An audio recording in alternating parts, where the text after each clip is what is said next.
नमस्कार, मैं सत्यम सिंह सूर्यवंशी आप सभी का अपने कार्यक्रम काम की बात में हार्दिक स्वागत और अभिनंदन करता हूं। आज का विषय है सुप्रीम कोर्ट का दोहरा मापदंड। आज हम सभी सुप्रीम कोर्ट के दोहरे मापदंड के विषय में चर्चा करेंगे, जो राम मंदिर में चंदा चोरी के लूट और दिल्ली के जंतर मंतर पर छात्रों के आंदोलन के विषय में सामने आया है। सुप्रीम कोर्ट ने राम मंदिर चंदा चोरी चढ़ावा चोरी के विषय पर यह स्पष्ट बयान दिया है कि राम मंदिर में हुए चढ़ावा चोरी और चंदा चोरी पर किसी भी प्रकार का राजनीतिकरण नहीं होना चाहिए।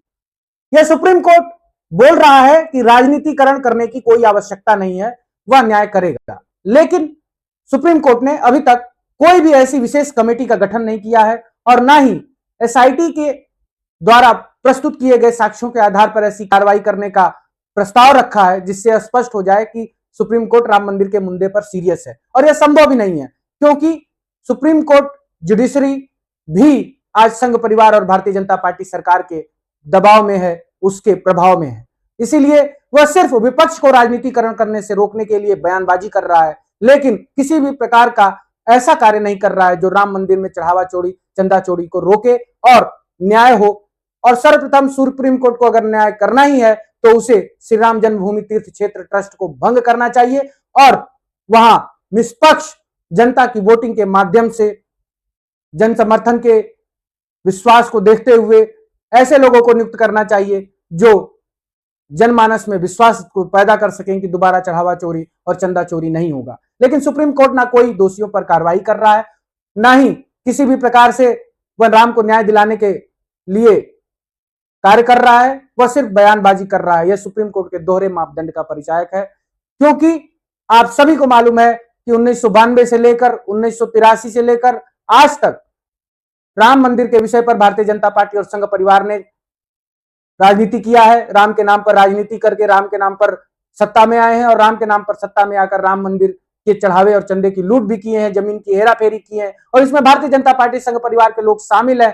तीर्थ क्षेत्र ट्रस्ट के सदस्य दोषी हैं, लेकिन न दोषियों पर कार्रवाई हो रही है, ना ही उसको कब्जा मुक्त बनाया जा रहा है। अपितु सुप्रीम कोर्ट द्वारा ऐसी बयानबाजी करी जा रही है जो राम मंदिर के मुद्दे को दबाने का प्रयास है, और यह सुप्रीम कोर्ट का दोहरा मापदंड है। इस पर जनमानस को समझने की आवश्यकता है कि सुप्रीम कोर्ट आज विशेष रूप से भारतीय जनता पार्टी संघ परिवार के प्रभाव में आकर कार्य कर रहा है। इसके अलावा छात्राओं के आंदोलन 20 जुलाई को हुए और वहां उन पर लाठीचार्ज हुआ। उस पर सुप्रीम कोर्ट का यह कहना है कि हमारे पास समय नहीं है कि हम बैठकर वीडियो देखें और छात्रों के साथ न्याय करें। यह भी एक तर्क संगत विषय नहीं है।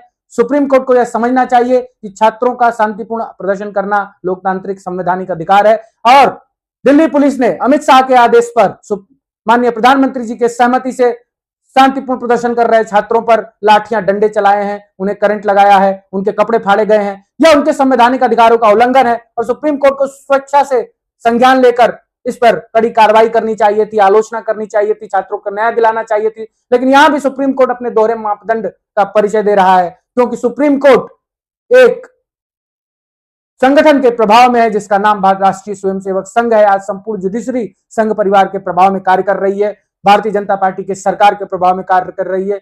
आज के समय में न्याय मिलना अत्यंत मुश्किल हो गया है। ना ही छात्रों को न्याय प्राप्त हो रहा है, ना ही राम को न्याय प्राप्त हो रहा है। वही भारतीय जनता पार्टी के संघ परिवार के लोग धार्मिक ध्रुवीकरण करते हैं, धन के नाम पर राजनीति करते हैं। उत्तर प्रदेश के मुख्यमंत्री हर रैली में धार्मिक ध्रुवीकरण करने के लिए भड़काऊ भाषण देने का प्रयास करते हैं, हिंदू मुसलमान के लिए बात करते हैं, धर्म की राजनीति करते हैं। लेकिन सुप्रीम कोर्ट कभी भी उत्तर प्रदेश के मुख्यमंत्री के लिए आलोचनात्मक शब्दों का प्रयोग नहीं किया है, भारतीय जनता पार्टी को राजनीति नहीं करने के लिए नहीं बोला है। लेकिन राम मंदिर के लूट पर अगर जनता जवाब मांग रही है, विपक्ष जवाब मांग रहा है, तो सुप्रीम कोर्ट अपना दोहरा मापदंड दिखाते हुए राजनीति न करने की सलाह दे रहा है।